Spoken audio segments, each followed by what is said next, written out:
दोस्तों वैसे तो पाकिस्तान हर मंच पर कश्मीर का राग अलापता रहता है, लेकिन आज वे अपनी हार को बर्दाश्त नहीं कर पा रहा है, क्योंकि पाकिस्तान इस बात पर यकीन भी नहीं कर पा रहा है कि उसकी इतनी कोशिशों के बावजूद दुनिया भर में कोई भी देश उसकी बात को सुनने के लिए तैयार नहीं है। जिसके बाद पाकिस्तान को भारत और सभी G20 देशों की तरफ से एक काफी बड़ा झटका मिला है, जिसने कश्मीर को लेकर पाकिस्तान का जो प्रोपेगेंडा था उसे एक बार फिर से चकनाचूर कर दिया है और यह साबित कर दिया है कि अब दुनिया भर में कोई भी देश पाकिस्तान की इन बकवास बातों को सुनने में बिल्कुल भी इंटरेस्ट नहीं दिखाता। सिर्फ इतना ही नहीं, इस घटना ने इस बात को भी साबित कर दिया है कि आज भारत इस मुकाम पर पहुंच चुका है कि वह पाकिस्तान के हर बात को नजरअंदाज करके अपने खुद के फैसले ले सकता है, क्योंकि ऐसा करने के लिए राजनीतिक इच्छा शक्ति की जरूरत भी है, जिसे आज के भारत ने साबित कर दिया है। और अब भारत G20 की मीटिंग पर पूरी तरह से अड़ चुका है और साफ साफ भारत ने कह दिया है कि मीटिंग तो कश्मीर में ही होगी, आना है तो आओ, नहीं तो मत आओ। और भारत की बात से साफ पता चल रहा है कि उसने यह पाकिस्तान के लिए कहा है, क्योंकि पाकिस्तान ही वह देश है जो नहीं चाहता कि भारत कश्मीर में G20 की मीटिंग करे। ऐसे में क्या है पूरी खबर, चलिए अब आपको इसके बारे में विस्तार से बताते हैं। दरअसल दोस्तों, मीडिया एजेंसी की तरफ से निकलकर आई लेटेस्ट रिपोर्ट में इस बात का खुलासा हुआ है कि भारत ने पाकिस्तान की तमाम कोशिशों के बावजूद जम्मू और कश्मीर के यूनियन टेरिटरी में G20 की मीटिंग करने का फैसला किया है, क्योंकि जैसे ही पाकिस्तान को पता चला कि भारत उसके विरोध के बावजूद जम्मू कश्मीर में G20 की मीटिंग करने के पीछे नहीं हटेगा, तब पाकिस्तान ने G20 के सदस्य देश जैसे कि चीन, तुर्की और सऊदी अरब से गुहार लगाई कि वह भारत सरकार को जम्मू कश्मीर में कोई भी मीटिंग करने से रोके और भारत पर दबाव बनाए कि वह एक विवादित क्षेत्र में G20 जैसे बड़े और महत्वपूर्ण अंतर्राष्ट्रीय संगठन की मीटिंग का आयोजन नहीं करा सकते। लेकिन भारत ने अपनी डिप्लोमेटिक क्षमता का इस्तेमाल करते हुए पाकिस्तान की सारी बातों को सिरे से खारिज कर दिया, जिसके तहत भारत कश्मीर में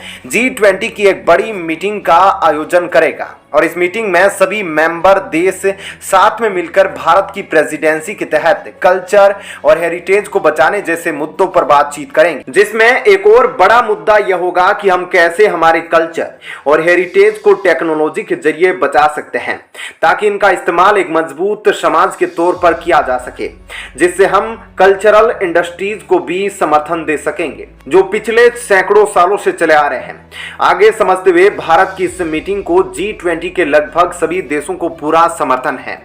हालांकि इस बात से भी इनकार नहीं किया जा सकता कि जम्मू कश्मीर की यूनियन टेरिटरी में होने वाली G20 की मीटिंग भारत के लिए काफी रणनीतिक महत्व रखती है, जिसे हम जियोपॉलिटिक्स में भारत का एक गेम चेंजर भी कह सकते हैं,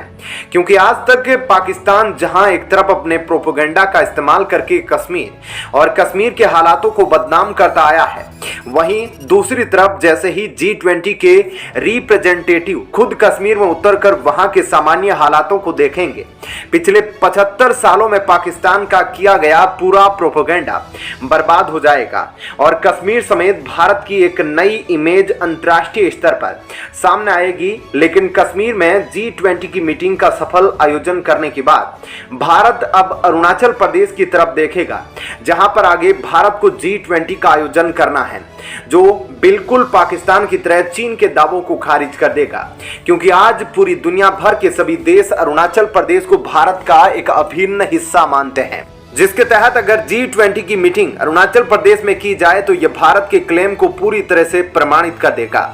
तो दोस्तों, ऐसे में इस खबर के बारे में आपकी क्या राय है, हमें कमेंट करके जरूर बताएं। और अब आपको बताते हैं ऐसी ही एक और बड़ी खबर।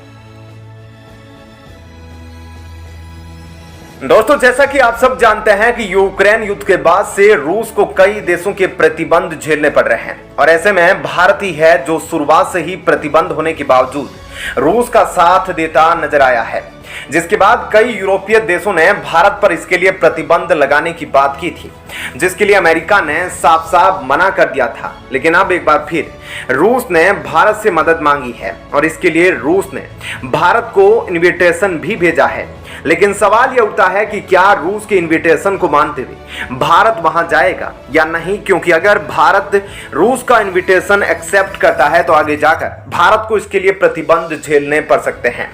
ऐसे में क्या है पूरी खबर, रूस ने भारत को क्यों बुलाया है और क्या कुछ मामला है, चलिए इस बारे में अब आपको थोड़ा सा विस्तार से बताते हैं।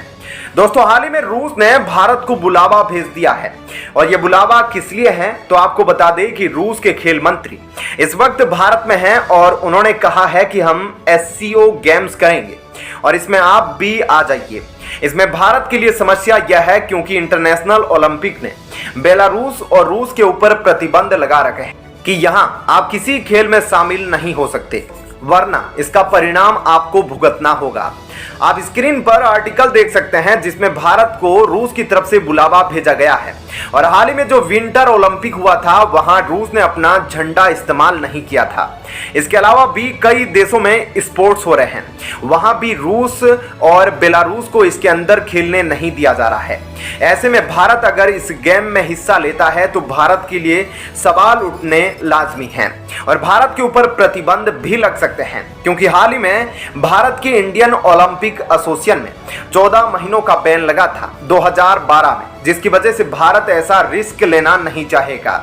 वैसे आपको इस बारे में क्या लगता है, क्या भारत को रूस का न्योता स्वीकार कर लेना चाहिए और इसमें रूस का साथ देना चाहिए या नहीं? दोस्तों, अगर बात की जाए रूस का साथ देने की, तो भारत पहले भी कई मौकों पर अमेरिका